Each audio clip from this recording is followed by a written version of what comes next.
Batata, maman, bandeko, bana ya Congo, mbote, na bilobanso. Tu es le comme d'habitude, parce que n'engue trobaka, chaque fois que le besoin l'exige, tu as qu'à couper sa mongo na biso. Pambate mikolo yo, Congo, inso ezako vibrer na maibatali, lever à immunité ya Hippolyte Kanambe et Joseph Kabila, l'ancien occupant, où il a dirigé Congo pendant 18 ans.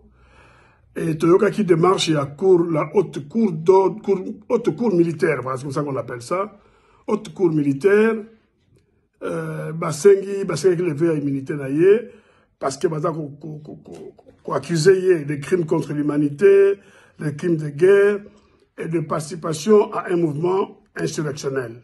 Très bien. Très bien. Mais, et là, c'est pas la Kolobake, il ne suffit pas seulement que Bassan Bissaye pour ces 3 infractions. Mais il y a ce monsieur-là, Eza Ebele, donc l'occasion faisant les larrons, il faut que la justice se penche sur tous les aspects. Il y a Salina Congo durant 18 ans à pouvoir. Et donc, à Liboso, qu'on appelait, les Congolais, que Motoran Bengi, le faux Joseph Kabila, donc on a bien qu'il y a le faux Kabila, et donc à Liboso, usurpation d'identité.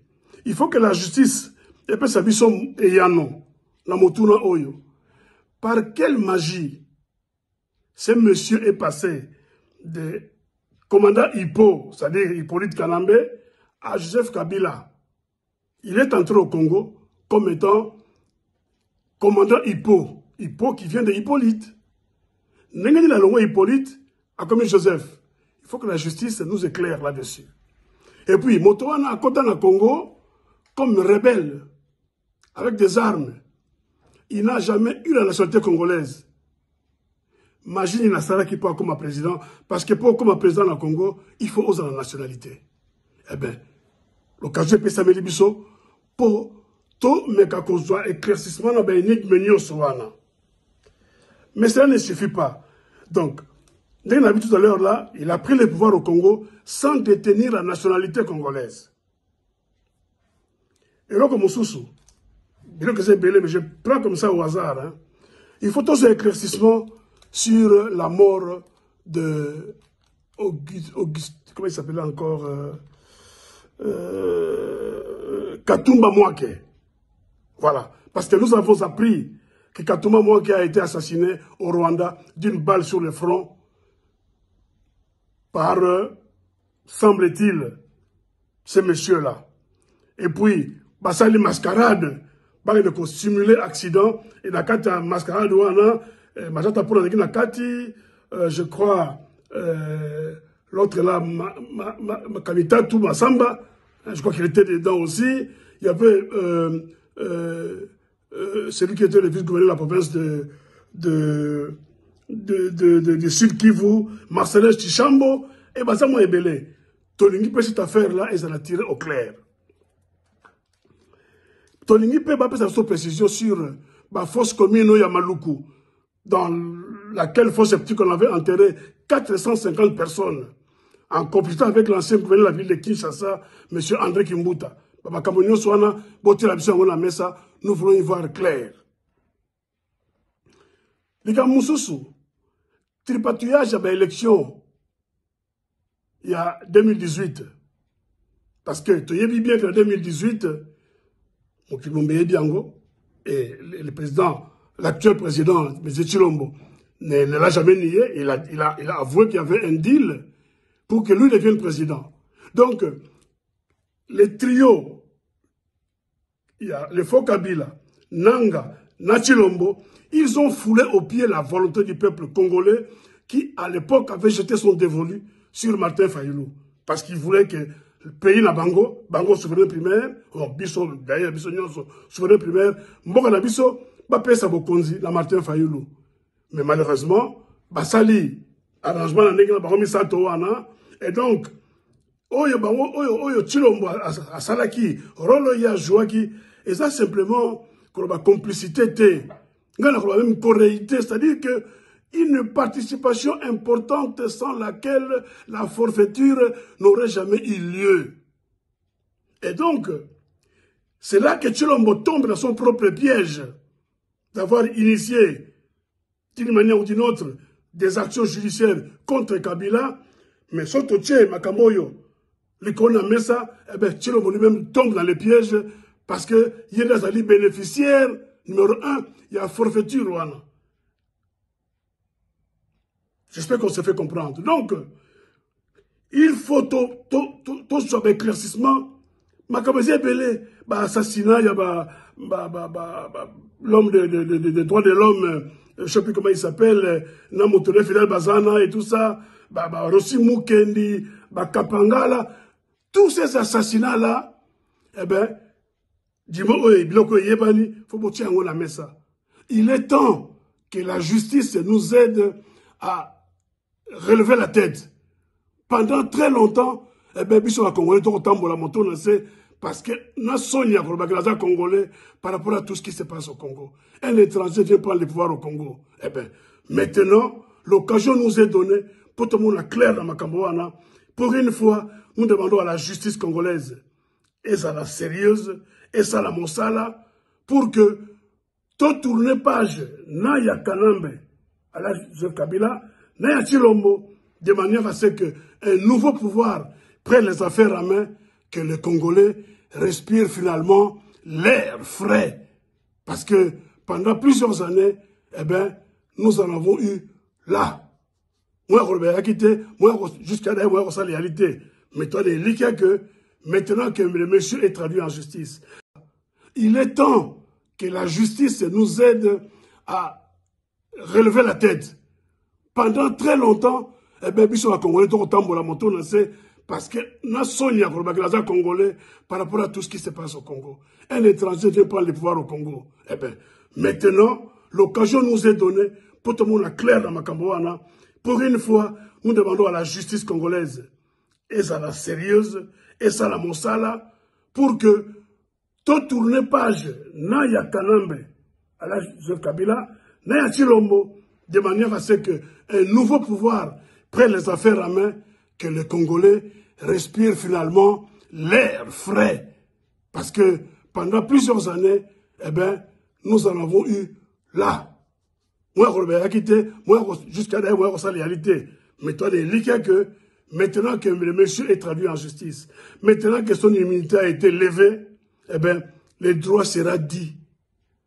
Et que, Batos va complice naïe.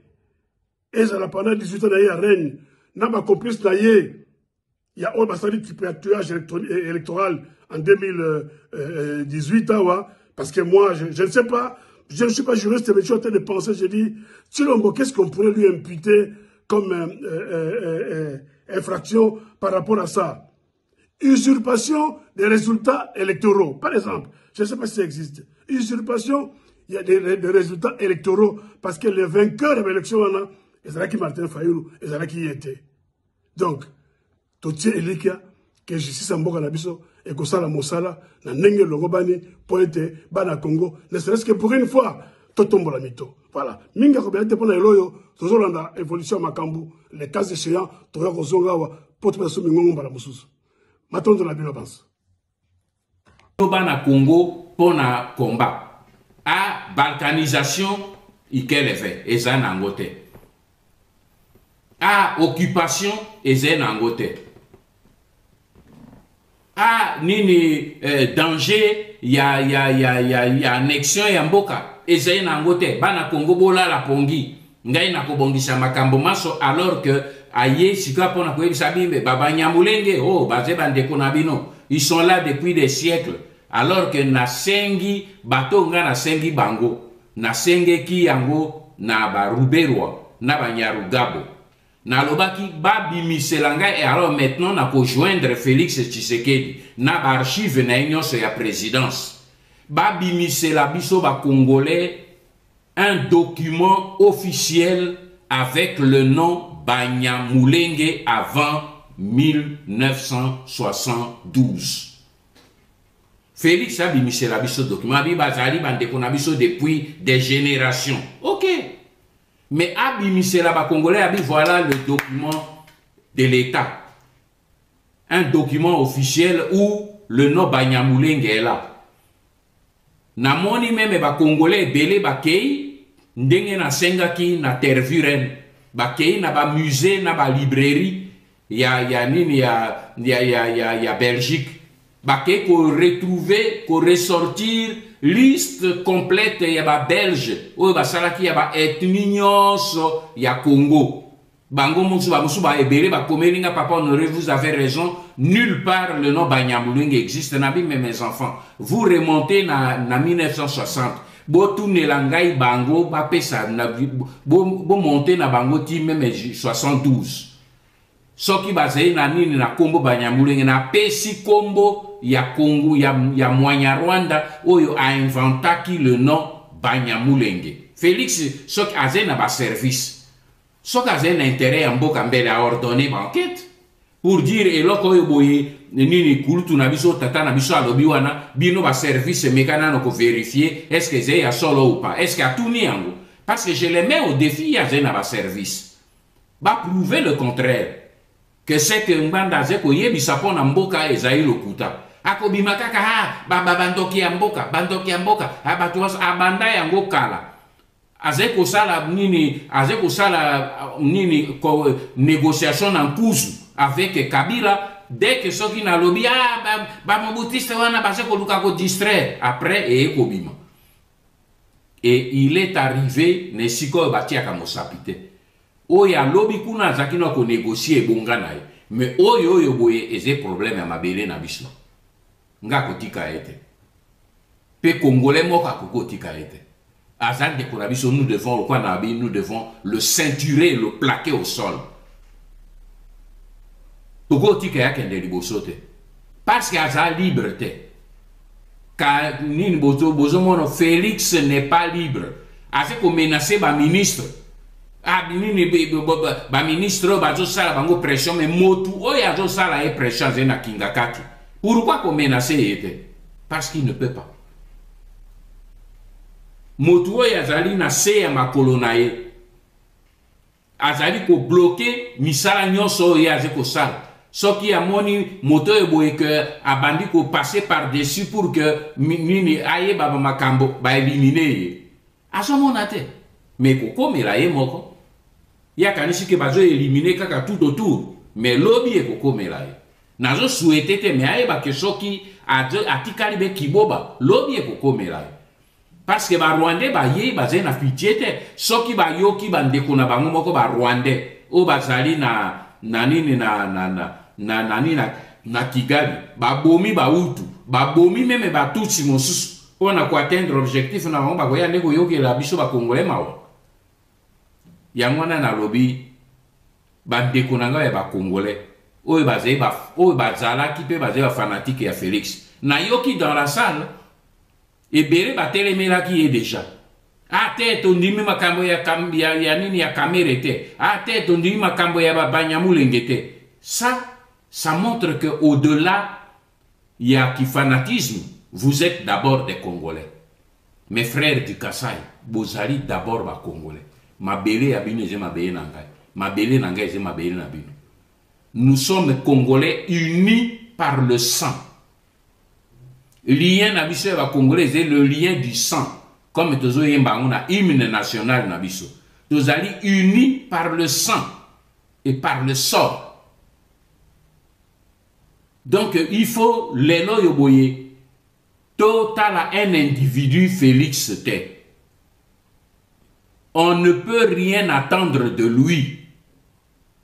Total le pays, le territoire, la nation congolaise. To lutter pour Nayango.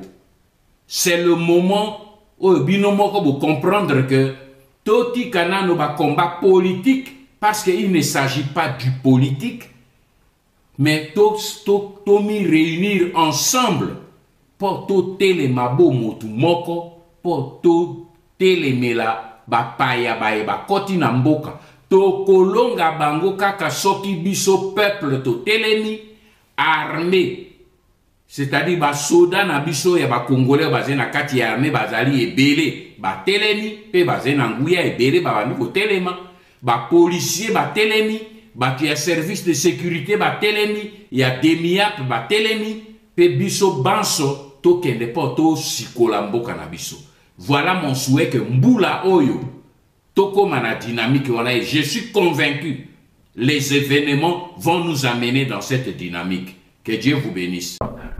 Merci beaucoup na balande émission Valère RDCN, merci beaucoup l'équipe technique Oyo et de Seva Rabiso to accompagner biso partout. Merci l'équipe costaud à Dosta Télévision, on a invité yo Oyo s'abonner à antenne Dosta Télévision, au s'abonner massivement parce que awande to kosala ka émission à livre ouvert et sika puis soko lingi o comprendre réellement ce qui se passe dans la République démocratique du Congo. Awa jale le té to za na sima politicien té, mais to za plutôt na sima ya République démocratique du Congo. Pe to zo ko senga na ba parents nyonso Oyo baza na intention ya kotinda bana na bango bakota na armée soki ba lingi basa la carrière na kati ya armée bazela mboka ezala libéré makamne soko ma stable comme ça baya kotika bana na bango officiellement na kati ya armée, mais soki ekozala po baya ko bundela Félix na place ko bundela mboka na biso République démocratique du Congo to ko décourager tout le monde soko s'abonner massivement soko s'abonner déjà ko bossa na ko partager pe ko liker na ba émission na biso te. Merci beaucoup d'inviter na biso de marque Papa Honoré Ngbanda Nzamboko Atumba, te rappeler qu'il y a ancien ministre de la défense, ancien ambassadeur de la République d'Israël na Israël, topé le tout dernier conseil spécial chargé à la sécurité à Maréchal Mobutu CCC Kokukumbendo Wazabanga. Sogolingi au comprendre Honoré Ngbanda Nzamboko Atumba Malamu Luka au somba livre Ainsi sont les glas, la stratégie du chaos et du mensonge, et crime organisé en Afrique centrale, bah livre Ezali la démocratie piégée, les derniers jours du maréchal, bah livre Ezali et Bello comprendre jarni ni homme politique oye à Zalaki. Merci beaucoup na bino nyoso beaucoup la rabiso, merci na bino bon tout na bino occasion. Merci encore une fois.